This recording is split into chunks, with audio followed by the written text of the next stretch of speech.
میرے اختیار میں ہوتا تو میں وردہ کو رخصت کر کے آپ کے ساتھ ہی پاکستان بھیجتا۔ موسیٰ نے شکست خوردہ نظروں سے جمال مرزا کو دیکھا۔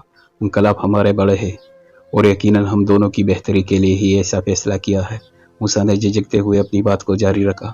اب اس بات کو کافی ہفتے گزر چکے ہیں۔ میں سوچ رہا تھا میں اگر پاکستان جانے سے پہلے ایک دفعہ وردہ سے مل لوں اور پاکستان روانگی کے بارے میں بھی خود آگاہ کروں تو شاید وردہ کا دل بیسج جائے اور اپنے اس فیصلے پر سر نو سوچے تو شاید مثبت نتائج مرتب ہوں۔ آپ کا کیا خیال ہے بھیا؟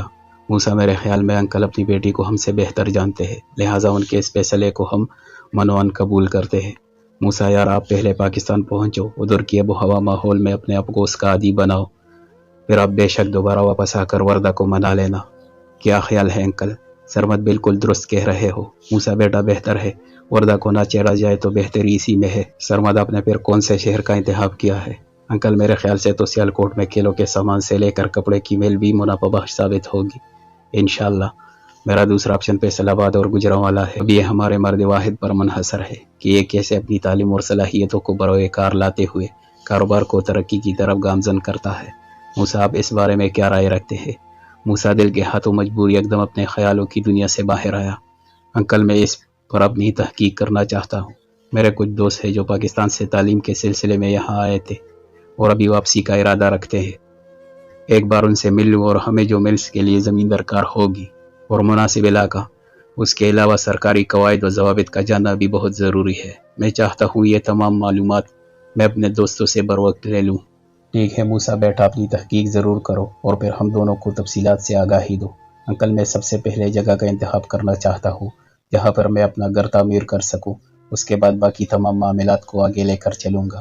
گھر کی تعمیر کے ساتھ ساتھ میں کاروباری مراحل کے بارے میں بھی جانکاری لے سکتا ہوں، وہاں کے سرمایہ کار کس نہج پر سوچتے ہیں وغیرہ وغیرہ۔ موسیٰ بیٹا یہ سب بہت چیلنجنگ ہوگا، نئے لوگ، نئی زبان، نیا ماحول اور قانونی تقاضے، کینیڈا کی نسبت جان جوکھم میں ڈالنے والی بات ہے۔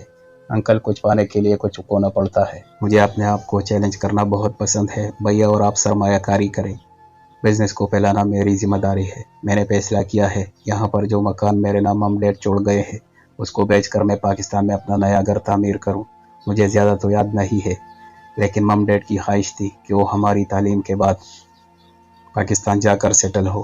بھیا یہی خواہش تھی نا مم ڈیڈ کی؟ ہاں چھوٹے، سرمد نے ٹنڈی آہ بھرتے ہوئے بولا۔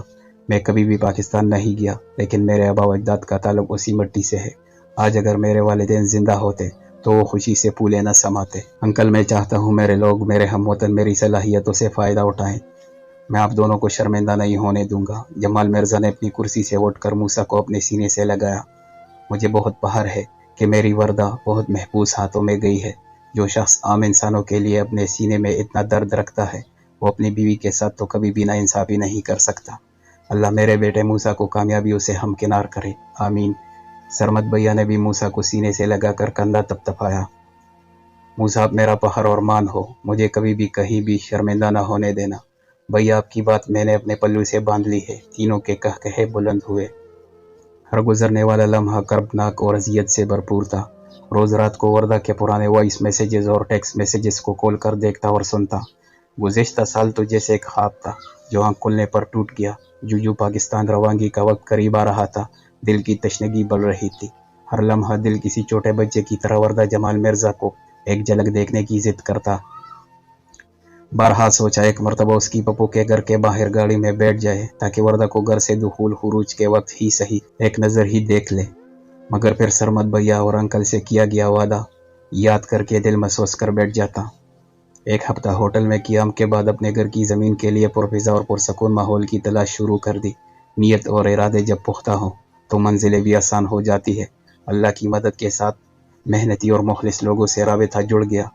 وقت اپنی برق رفتاری سے گزرنا شروع ہو گیا۔ وردہ کی طرف سے مکمل خاموشی تھی۔ ہر رات ظالم حسینہ کی دھمکیاں کانوں میں گونجتی۔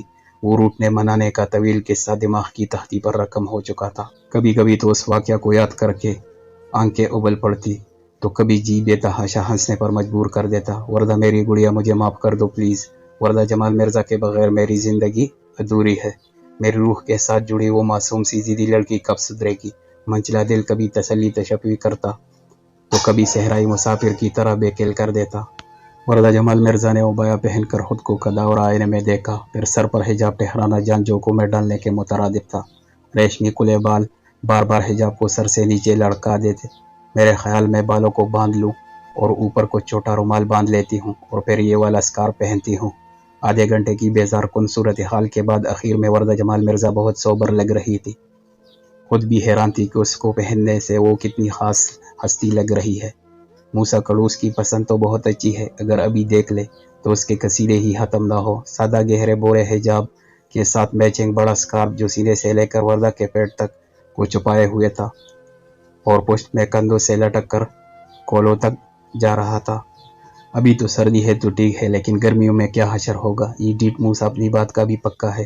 खैर मैं इतनी देर में वापस कनाडा चली जाऊंगी। रखे अपने हिजाब अपने पास। ये सब तो मैं मजबूरन डैड के कहने पर कर रही हूँ। दरवाजे पर हल्की दस्तक पर ख्यालों की दुनिया से निकली। जी कौन अंदर आ जाए। खाला बी की तो आंखें कुली की कुली रह गई। बीबी आप कितनी मुनफरिद लग रही हो माशाल्लाह। आप इस लिबास में बहुत पाकीज़ा लग रही है माशाल्लाह।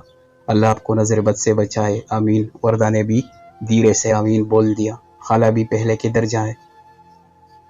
इधर से क्या हम पैदल जा सकते हैं? बीबी जी अगर हम पैदल चल कर जाएं तो 20 मिनट का रास्ता है और गाड़ी में तो 5 मिनट भी नहीं लगेंगे। खाला भी मैं ये इलाका देखना चाहती हूँ, लिहाजा पैदल चलते हैं। और फिर आज धूप भी अच्छी निकली है। शुक्र है पिछले 2 हफ्ते तो बादलों ने सूरज को छुपाए रखा था और ऊपर से जो गिरी चमक होती है। जी बीबी जी ये सारा इलाका गैर गुंजानाबाद है, चारों तरफ खुली ज़मीनें हैं तो बहुत ज़्यादा खामोशी की वजह से भी हर चीज़ वाज़ेह सुनाई देती है। न गाड़ियों का शोर शराबा है और ना ही फ़िज़ाई आलूदगी है। मूसा साहब ने इस इलाके का इंतखाब बहुत सारी जगहों को देखने के बाद ही किया था। क्या इधर ही थी जब ये घर तामीर हो रहा था? नहीं, ये घर मेरी आमद से पहले ही तामीर हो चुका था। हमारा साहिब से मिलना भी एक दर्दनाक वाक़या है जिसको बुलाना बहुत मुश्किल है। मैं तो जब भी सोचती हूँ मेरे रोंगटे खड़े हो जाते हैं। वरदा को एकदम सारा वाक़या सुनने की तलब हुई, मगर उसकी अना उसे मज़ीद कुरेदने से रोक रही थी। मैं नहीं चाहती मुझे उस शख्स से दोबारा हमदर्दी पैदा हो जाए। बस मैंने इधर गिनती के हफ्ते गुजारने हैं और फिर डेट को बोल दूंगी। मुझे पाकिस्तान में रिहाइश पजीर होना पसंद नहीं है और मूसा को वापस कनाडा आना पसंद नहीं है, लिहाजा मुझे खुला चाहिए। वरदा ईंटों की बनी सड़क पर मुतवाज़िन चाल चलती खाला बी की पीरवी में सारे इलाके का जायजा ले रही थी। खाला बी मैं इन पीले फूलों की ज़मीन के पास जाना चाहती हूँ, क्या मैं कुछ फूल ले सकती हूँ? हाँ हाँ क्यों नहीं, आप ज़रूर ले फूल।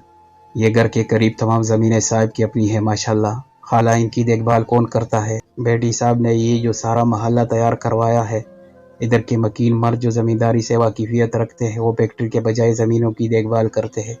वरदा ने आगे बढ़कर चोटी पगडंडी पर खड़े होकर टहनियों समेत सरसों के फूलों का गुलदस्ता बनाया। खाला भी देखे कितना खूबसूरत लग रहा है और इसकी खुशबू भी देखे कितनी अच्छी है। वरदा की तरह सरसों के फूलों पर मंडलाती शहद की मक्खियाँ भी एक डाल से होकर दूसरी पर जाती और सरसों के फूलों का रस लेती। खाला भी ये सब कितना अच्छा है ना।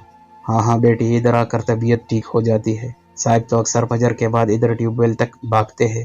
ये देखे जो चौड़ा रास्ता इस तरफ को जा रहा है। इस तमाम रास्ते पर साहब ने छोटी छोटी बजरी डलवा कर इसको हमवार कर दिया है। उधर ही ट्यूबवेल के साथ एक बड़ा कमरा है जहाँ पर ट्रैक्टर ट्राली है जो काश्तकारी के दौरान मजदूरों के ज़ेर इस्तेमाल होता है। सर्दी गर्मी की तमाम सब्जियां मजदूर इन्हीं ज़मीनों से काश्त करके पहुंचाते हैं, तो जो सब्जियां हमारे घर में पाई जाती है वो इन्हीं ज़मीनों से आती है। जी बीबी। वरदा का तो हैरत से मुंह कोला का कोला रह गया। मैं भी सोचूं कि ये सब सब्जियां इतनी ताज़ा कैसी होती है। वरदा पुरजोश अंदाज में गर्दन हिलाई जा रही थी। बीबी जी आपने उधर ट्यूबवेल तक जाना है या फिर किसी और दिन आ जाए? आज घर चलना है? खाला भी मेरे ख्याल में आज घर चलते हैं। मैं बच्चों और उनकी माँ से मिलना चाहती हूँ। किसी और दिन ट्यूबवेल की तरफ चले जाएंगे। 10 मिनट में दोनों मतलूबा जगह पर पहुँच चुकी थी।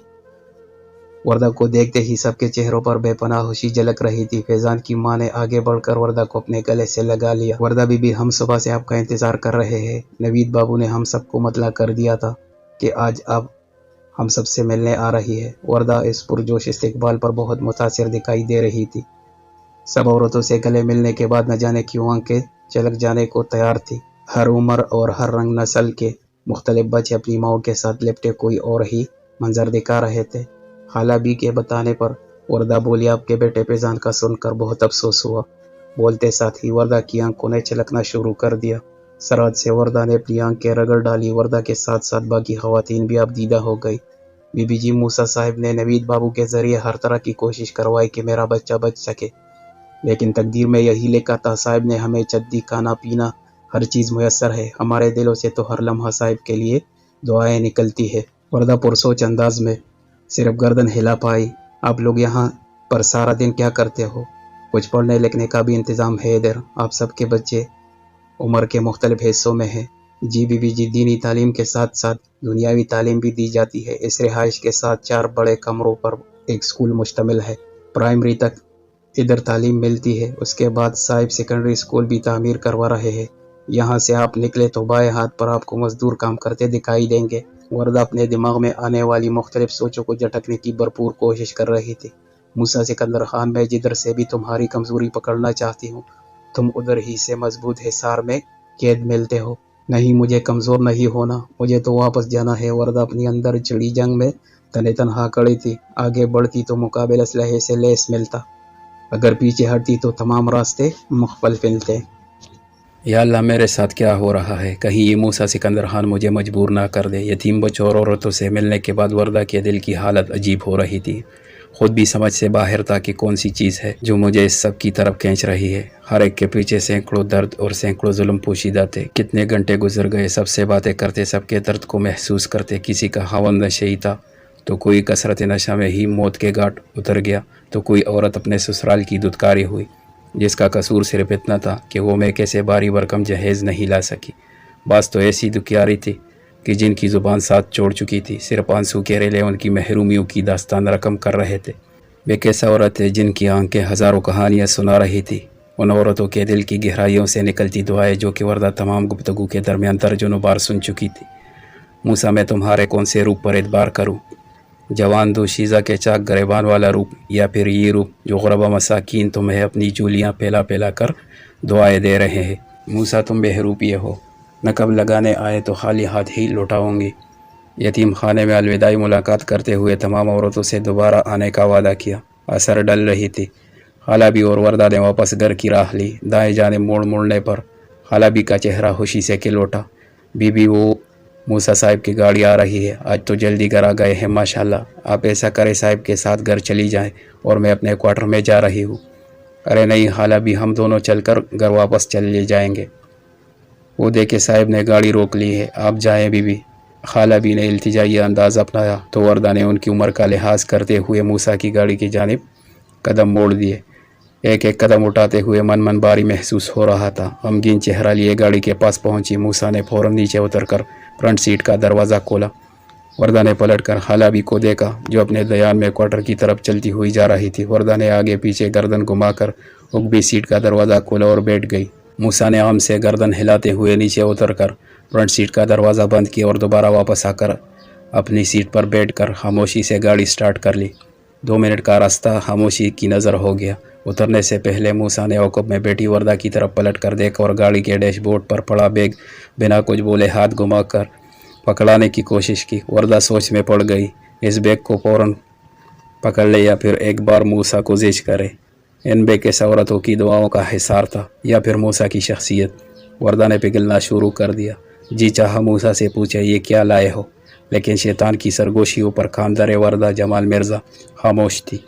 चंद लम्हे मूसा का हाथ उसी पोजीशन में रहा। फिर कुछ सोचकर मूसा ने बैग पर से अपनी गिरफ्त हटा ली। धड़ाम से बैग वर्दा की गोद में गिरा और फिर मूसा गाड़ी में रुका नहीं, तेज़ी से गाड़ी का दरवाज़ा खोलकर घर के अंदर चला गया। वर्दा ने